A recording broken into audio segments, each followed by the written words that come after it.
श्री गणेशाय नमः। जय श्रीमन नारायण। प्रिय भक्तगणों, यह अध्याय मानव स्वभाव के दो प्रकारों साधु और आसुरी की व्याख्या करता है। श्री कृष्ण समझाते हैं कि सद्गुणों को विकसित करने, शास्त्रों में दिए गए निर्देशों का पालन करने और आध्यात्मिक अभ्यास से मन को शुद्ध करने से मनुष्य में संत स्वभाव विकसित होता है। ऐसा व्यवहार दैवी संपत्ति या ईश्वरीय गुणों को आकर्षित करता है, जो अंततः ईश्वर प्राप्ति की ओर ले जाता है। इसके विपरीत आसुरी प्रकृति रजोगुण, अज्ञानता और भौतिक केंद्रित जीवन शैली के साथ जुड़कर विकसित होती है, जो मानव व्यक्तित्व में अस्वास्थ्यकर लक्षण पैदा करती है। यह अंततः आत्मा को नरक जैसे अस्तित्व की ओर ले जाता है। श्री कृष्ण दैवीय स्वभाव से संपन्न लोगों के संत गुणों की गणना करते हैं और फिर आसुरी गुणों का वर्णन करते हैं, जिन्हें सचेत रूप से त्याग दिया जाना चाहिए, अन्यथा ये आत्मा को अज्ञानता और संसार या जीवन और मृत्यु के चक्र में खींच ले जाएंगे। अंत में श्री कृष्ण घोषणा करते हैं कि शास्त्रों का ज्ञान अज्ञानता और जुनून पर काबू पाने में मदद करता है। वे हमें जीवन में सही चुनाव करने के लिए भी मार्गदर्शन करते हैं। इसलिए हमें उनकी शिक्षाओं और आदेशों को समझना चाहिए और तदनुसार इस दुनिया में अपने कार्य करने चाहिए। श्री महादेव जी कहते हैं, पार्वती, अब मैं गीता के 16वें अध्याय का महात्म्य बताऊंगा, सुनो। गुजरात में सौराष्ट्र नामक एक नगर है। वहाँ खडबाहु नाम के राजा राज्य करते थे, जो दूसरे इंद्र के समान प्रतापी थे। उनका एक हाथी था जो मद बहाया करता था और सदा मद से उन्मत्त रहता था। उस हाथी का नाम अरिमर्दन था। एक दिन रात में वह हठात सांकलों और लोहे के खम्भों को तोड़-फोड़ कर बाहर निकला। हाथीवान उसके दोनों ओर अंकुश लेकर डरा रहे थे, किंतु क्रोधवश उन सब की अवहेलना करके उसने अपने रहने के स्थान हथिसार को गिरा दिया। उस पर चारों ओर से भालों की मार पड़ रही थी, फिर भी हाथीवान ही डरे हुए थे। हाथी को तनिक भी भय नहीं होता था। इस कौतूहलपूर्ण घटना को सुनकर राजा स्वयं हाथी को मनाने की कला में निपुण राजकुमारों के साथ वहां आए। आकर उन्होंने उस बलवान दंतैले हाथी को देखा। नगर के निवासी अन्य काम धंधों की चिंता छोड़ अपने बालकों को भय से बचाते हुए बहुत दूर खड़े होकर उस महाभयंकर गजराज को देखते रहे। इसी समय कोई ब्राह्मण तालाब से नहाकर उसी मार्ग से लौटे। वे गीता के 16वें अध्याय के अभ्यमादि कुछ श्लोकों का जप कर रहे थे।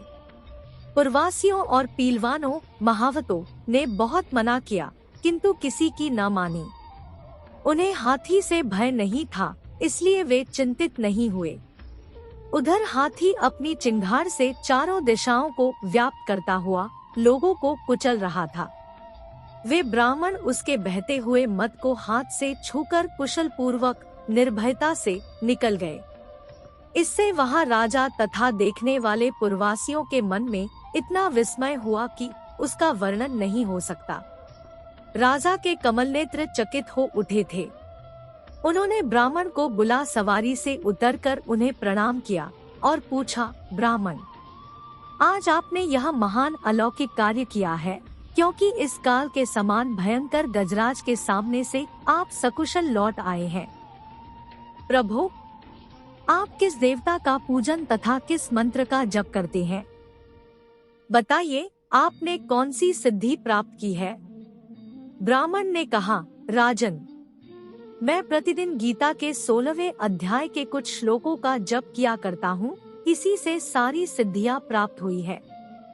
श्री महादेव जी कहते हैं, तब हाथी का कौतूहल देखने की इच्छा छोड़कर राजा ब्राह्मण देवता को साथ ले अपने महल में आए। वहाँ शुभ मुहूर्त देखकर 1,00,000 स्वर्ण मुद्राओं की दक्षिणा दे उन्होंने ब्राह्मण को संतुष्ट किया और उनसे गीता मंत्र की दीक्षा ली।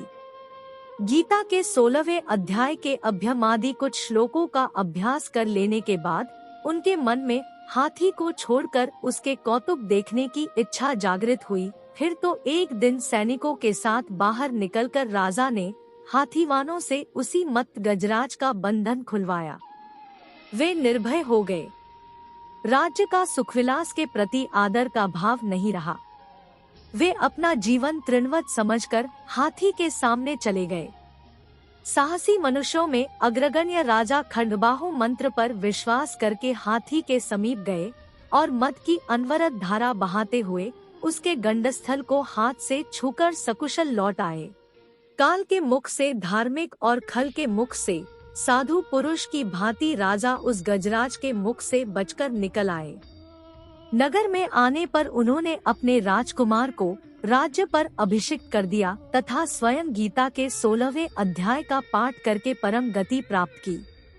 सर्वोच्च दिव्य व्यक्तित्व ने कहा, हे भारत के वंशज, ये दिव्य प्रकृति से संपन्न लोगों के पवित्र गुण हैं: निर्भयता, मन की पवित्रता, आध्यात्मिक ज्ञान में दृढ़ता, दान, इंद्रियों पर नियंत्रण, त्याग, पवित्र पुस्तकों का अध्ययन, तपस्या और सीधापन, अहिंसा, सत्यता, क्रोध का अभाव, त्याग, शांति, दोष खोज से संयम, सभी जीवित प्राणियों के प्रति दया, लोभ का अभाव, नम्रता, शील और चंचलता का अभाव, जोश, क्षमा, धैर्य, स्वच्छता, किसी के प्रति शत्रुता न रखना और घमंड का अभाव।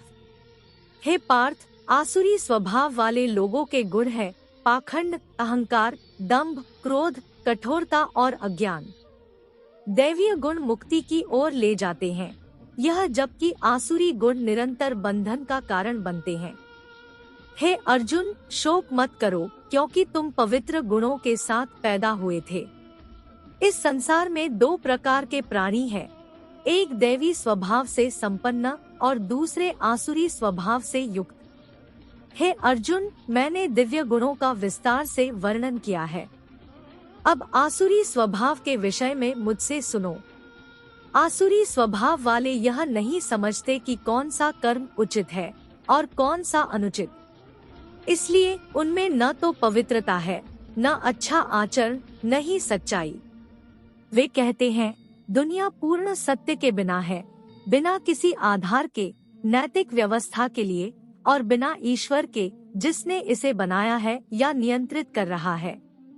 यह दो लिंगों के मेल से बना है और इसका यौन संतुष्टि के अलावा कोई उद्देश्य नहीं है। ऐसे विचारों को पकड़कर छोटी बुद्धि और क्रूर कर्मों वाली ये पथभ्रष्ट आत्माएं संसार के शत्रु बनकर उसके विनाश की धमकी देती है। अतृप्त वासना को आश्रय देते हुए पाखंड, घमंड और अहंकार से भरे हुए राक्षसी लोग अपने झूठे सिद्धांतों से चिपके रहते हैं। इस प्रकार भ्रमित होकर वे अनित्य के प्रति आकर्षित होते हैं और अशुद्ध संकल्प के साथ काम करते हैं। वे अंतहीन चिंताओं से ग्रस्त हैं, जो केवल मृत्यु के साथ समाप्त होती है। फिर भी वे पूरे विश्वास के साथ कहते हैं कि इच्छाओं की संतुष्टि और धन का संचय जीवन का सर्वोच्च उद्देश्य है।